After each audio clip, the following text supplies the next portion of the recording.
gobe kenan asabar wadda ta daidai da 9 ga watan zulhijja. Yana daga cikin ainihin wato sunna ta annabi sallallahu alaihi wa alihi sallama azimtar 9 ga watan zulhijja ita ce ranar da ake kira ranar arafa. Sunna ce ta annabi sallallahu alaihi wa alihi sallama. Hadithai sun zo sahihai a cikin sahihu muslim da sunan abi dawuda da tirmidhi da nasa'i waɗanda ke kwaɗaitarwa dangane da azumin arafa da alkawarin cewa yana kankare zunubi na shekara guda ko kuma makamancin haka.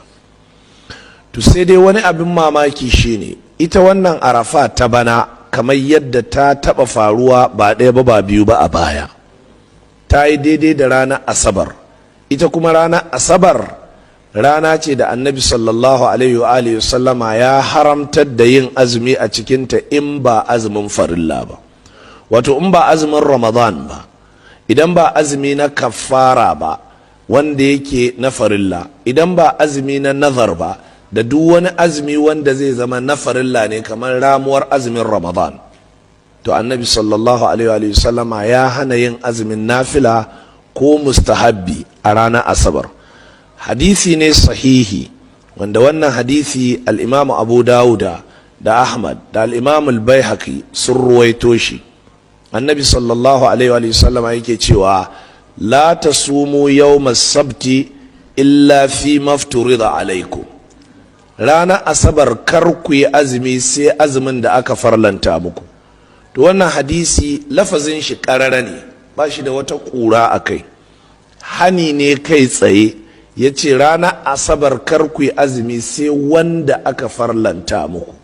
To duk wani azumi matukar ba farilla ba ne, to haramun ne yin wannan azumi a ranar asabar din, da dalilin cewa la tasumu, kar ku azumta, kada ku yi. Annabi ya hana, ya yi tsawa, sai ya kaidi da cewa illa fi mafturida alaikum, sai dai azumin da aka farlanta muku.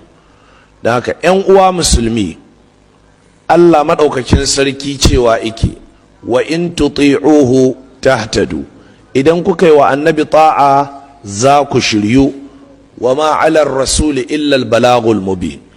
Amma in kun ƙiji, sai Allah ya ce ba matsala, ba abin da yake akan manzo ɗan aike sai isar da saƙo mabayyaniya, shine ya bayyana, ya fito da abin karara. An fahimta to in an bi shi kenan an zauna lafiya. Idan an kibi kuma, to wannan kuma babu ruwan shi dan aike, babu ruwan dan sako. Saboda haka yin azumi ranar asabar a gobe, kasantuwar yayi daidai da arafa, to ya saba ma sunna annabi sallallahu alaihi wa alihi sallama, bid'a ce wadda take muharrama. Sai mutane sai su kiyaye wannan. Dalili shine ga hadisi nan ya inganta. Dukkanin wata ƙura da za ka ce akan hadisin baka san ilimin hadisi ba ne. Hadisi ne wanda yake yana da isnadodi nashi na kanshi sahihai, yana da isnadodi nashi na kanshi hasanai, yana da isnadodi nashi na kanshi da'ifai. To abin da ya faru, qusurul ba'a da adamu alatil bahath fi man mada min ulama'ina almutaqaddimin wa ba'd almutaakhirin, fasaru yataraddaduna fi tashih alhadith. Wato wannan hadisin yayi kama da hadisin sallama ɗaya a sallah. Hadisin sallama ɗaya a sallah yana da hanyoyi waɗanda suke sahihai, yana da hanyoyi waɗanda suke hasanai, yana kuma da hanyoyi masu yawa waɗanda suke munkarai ne, da'ifai, muttaribai. Kamar yadda wannan ya sake yin kama da hadisin salatu tasbihi. Hadisin salatu tasbihi akwai hanyoyi ingantattu sahihai, akwai hanyoyi hasanai, akwai kuma hanyoyi da'ifai har da maudu'ai munkarai.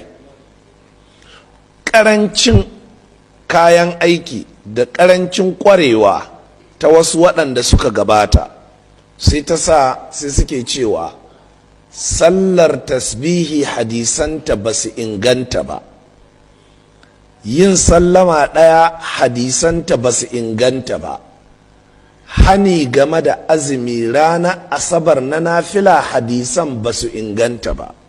Amma kuskure ne,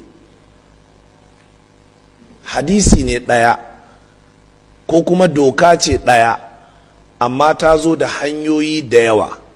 Wasu hanyoyin sun inganta, wasu ba su inganta ba. Rashin ingancin waɗancan hanyoyi ba dalili ne ba akan cewa kuma ba za a ɗauki hanyoyin da suke ingantattu a aiki da su ba.